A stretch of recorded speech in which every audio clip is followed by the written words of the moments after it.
Hello and welcome to GFN Soul NYC FM. I'm Robert Ashley, and we welcome you once again to the Robert Ashley Show, and we thank you so very much for being with us. Now be sure to subscribe to our channel, like our channel, and also hit that notification bell. So when we're dropping a new production, you'll be the first to know. And also share our content, and we thank you so very much. And once again, GFN Soul NYC. Now be sure to check us out each and every night at 10 o'clock Central Standard Time. You can hear my colleague Wayne G all the way from the Sugar Hill neighborhood there in New York City, one of the 5 boroughs, if you will, to right here in Dallas, Texas, throwing down some of the best in throwback music. That's each and every night, 10 p.m. Central Standard Time, when you're ready to chill out after a very, very busy day. But what we do here on the Robert Ashley Show, news and commentary, as I continue to thank our Lord and Savior Jesus Christ for giving me well over 35 years of professional journalism right here in our Dallas-Fort Worth community. Now, I pretty much spent the majority of my time with a gospel radio station by the name of Heaven 97.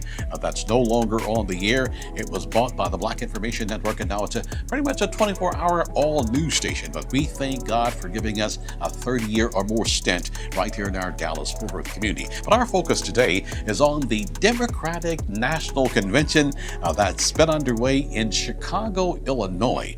Now, the interesting thing about the Democratic National Convention, it's historical, because when you think of the late Congresswoman Shirley Chisholm, when you think of the late Congresswoman Barbara Jordan, and many of our sisters who have been within the political arena, to see a woman of color, Kamala Harris, be she Indian or black, whatever it is, she's a human being, but to see her literally nominated as the Democratic nominee for President of the United States, that's history. The first time in American history that a woman of color has literally been nominated to be the President of the United States. Now, whether she wins or whether she loses, history is indeed being made. And today we're going to focus on some of the highlights of the Democratic and National Convention. Now, we here at GFN Soul NYC FM will never tell you who to vote for, but we want you to make sure that you're registered to vote. We are just days and possibly months away from November and the big election.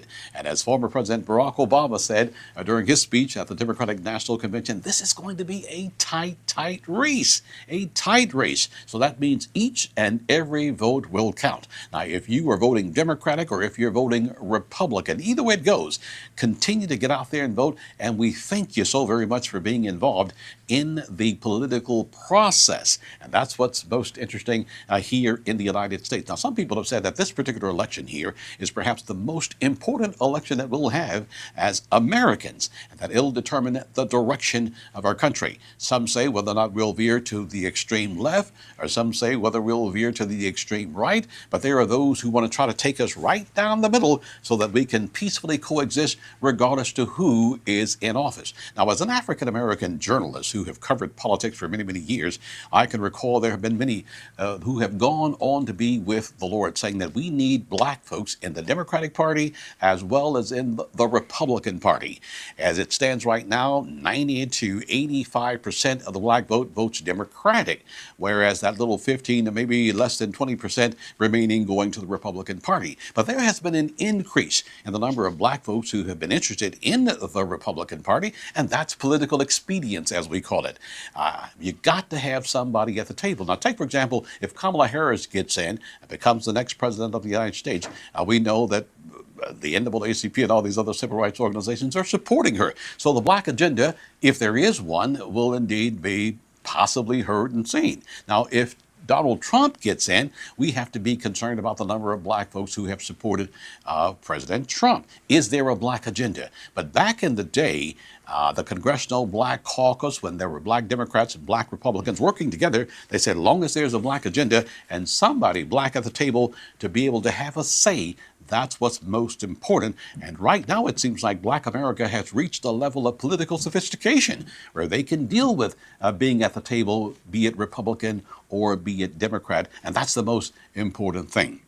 But once again, you're watching the Robert Ashley Show, and what we do here, news and commentary. And what we're going to do today is let you hear from some of the highlights of the Democratic National Convention that has gone on there in Chicago, Illinois. Some of the people that you will hear from is our own Congresswoman from Congressional District 30, Jasmine Crockett, one of the fastest rising political stars on Capitol Hill there as a Democrat. And I can recall when she was selected by the former late Congresswoman Eddie Bernice Johnson to succeed her. And you're going to hear from Congresswoman Jasmine Crockett from the great state of Texas. You're also going to hear from Doug Emhoff. Now, Doug Emhoff is considered to be the nation's second gentleman. He is the husband of Kamala Harris. Now, he happens to be a Zionist Jew, and that's his right to be that. It's her right to marry who she wants. And that's America there, if you will. So we're looking forward to letting you hear from Doug Emhoff, who could possibly make history if Kamala gets elected. He'll be the first gentleman. All of our presidents have been men. We've had first ladies, but we've never had a first gentleman, so we may have more history on the line. So we're going to hear from Congresswoman Jasmine Crockett and Doug Emhoff. Now, we're also going to hear from former First Lady Michelle Obama, who really went in on former President Donald Trump. And, of course, we're going to hear from Barack Obama. Powerful, powerful speech there at the convention of the Democrats. And finally, we will hear from the current president of the United States, Joseph Robinette Biden. We like calling him by his entire name because he was thanked by those at the Democratic Convention for being the kind of president who put the country first, not himself personally, and decided to not run for re-election after having a campaign already started. He stepped aside so that Kamala Harris would indeed be the Democratic nominee. Now, for many political pundits, they believe that this gives the Democrats at least a better chance at defeating Donald John Trump. There were those Democrats who believed that had Mr. Biden stayed in the race because of his health, physical conditions, things of that sort, it might have been a political blowout on behalf of the Republicans and Donald Trump. But as it stands right now, Kamala Harris, the Democratic nominee for the United States of America, some of the highlights of the Democratic National Convention in Chicago, Illinois.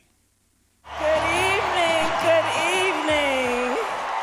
It is so good to be with everyone this evening in this hall and everyone at home. This is going to be a great week.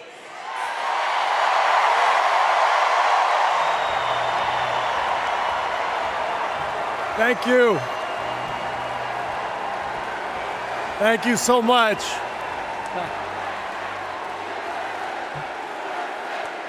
Thank you. It is so fun to be back here in the United Center. And as you guys know, a lot of good stuff has happened in this building, especially in the 90s. You young people, Google Michael Jordan and you can read all about it, okay? So there was an amazing vibe in this building back in those days, and I feel that same winning spirit here tonight. Thank you, Chicago! Thank you, Chicago, for your energy. Thank you, Kamala Harris and Tim Walz, for your vision.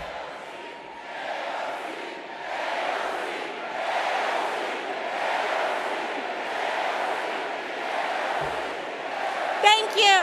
I see freedom from fear and intimidation, from violence and injustice, from chaos and corruption. I see the freedom to look our children in the eye and say, in America, you can go as far as your hard work and talent will take you, and mean it. And you know what? On the other side of that glass ceiling is Kamala Harris raising her hand and taking the oath of office as our 47th President of the United States. I ran for president in 2020 because of what I saw in Charlottesville in August of 2017. Extremists coming out of the woods, carrying torches, their veins bulging from their necks, carrying Nazi swastikas, and chanting the same exact anti-Semitic bile that was heard in Germany in the early 30s. Neo-Nazis, white supremacists, and the Ku Klux Klan, so emboldened by a president then in the White House that they saw as an ally.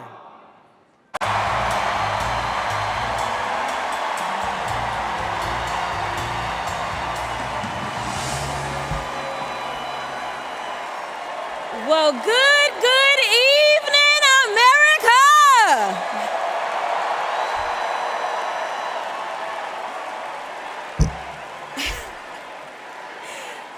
On November 5th, our nation will hire a president, a commander-in-chief, and leader of the free world. So let's compare their resumes, shall we? One candidate worked at McDonald's while she was in college at an HBCU. HU. The other was born with a silver spoon in his mouth and helped his daddy in the family business. Housing discrimination, that is. She became a career prosecutor while he became a career criminal. With 34 felonies, 2 impeachments, and 1 porn star to prove it.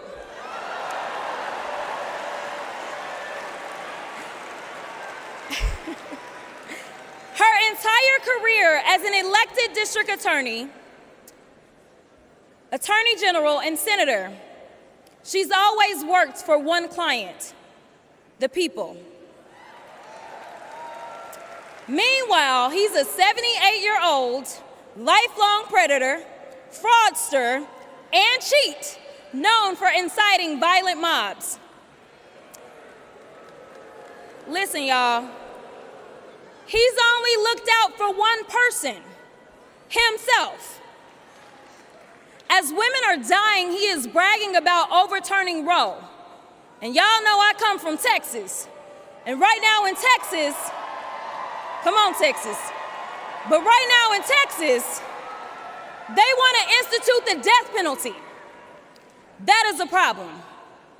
While Kamala Harris is fighting for our reproductive rights to be restored.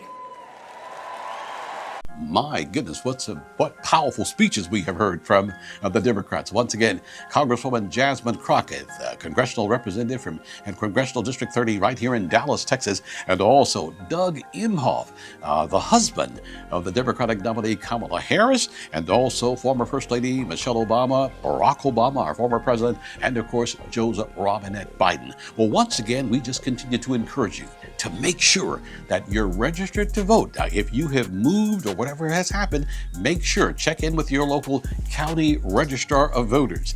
We understand the League of Women's Voters also normally help people make sure that they understand to dot all the I's and cross all the T's so that when on election day, you're not going to wind up going into that booth and they say, well, look, your name's not even on the roll. You're not eligible to vote. That's a terrible thing to hear on election day. Make sure that that's not you. Let's make sure that you've done everything you need to do in order to cast your vote. Well, once again, you've been watching the Robert Ashley Show right here on GFN Soul NYC FM. And be sure each and every night, 10 o'clock, we've got the Quiet Storm for you. As we kind of quiet things down, I want you to chill. Our colleague Wayne G, as we continue to shout out to all of our friends there in the Sugar Hill neighborhood in New York City to right here in Dallas, Texas. Well, I'm Robert Ashley. We'll see you, and we want you to have a blessed day.